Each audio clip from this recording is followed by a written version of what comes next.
At least 34 people have been killed in Gaza after Israeli army bombardment intensifies on the second day of a ground offensive it says is aimed at destroying Hamas cross-border tunnels.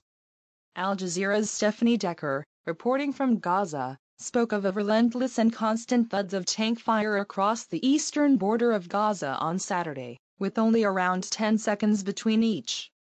She said the tanks were concentrated along eastern Gaza, bordering Israel, and that there were many civilian casualties in that area.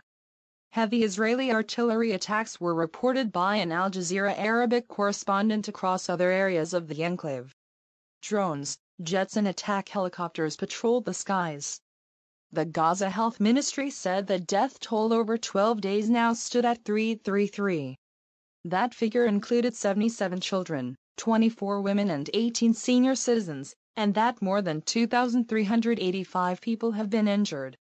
In another development on Saturday, agencies said Egyptian soldiers in North Sinai prevented an aid convoy of activists from reaching the Rafah border crossing with a Gaza Strip. An army officer at the Beloza checkpoint, one of many along the desert highway to Rafah, told an AFP correspondent that the security situation in the peninsula was too unstable to allow the convoy of 11 buses and 500 activists to pass. There was a brief scuffle between some activists and soldiers, but no arrests were made. Egypt usually keeps the crossing closed, citing a counterinsurgency operation against fighters in North Sinai, but has allowed entry to Palestinians wounded in the 12-day conflict between Hamas and Israel. The Egyptian military had earlier said it was sending 500 tons of food and medical aid to Gaza. Hamas has refused to accept a ceasefire with Israel until it receives guarantees that border crossings to Gaza, all but one under Israeli control, will be opened. Earlier in Israel, one civilian was killed and 2 others were injured by a rocket strike on a Bedouin community near Dimona, bringing the Israeli death toll to 2 civilians. The army said that an Israeli soldier was killed in friendly fire earlier in the week. The intense shelling came hours after the U.S. President, Barack Obama, said the U.S. was deeply concerned about the risks of further escalation and the loss of more innocent life. He said he hoped Israel would operate in a way that minimizes civilian casualties. Success not guaranteed. The ground offensive is a new phase in Israel's Operation Protective Edge operation, which the military said would destroy tunnels used by Hamas.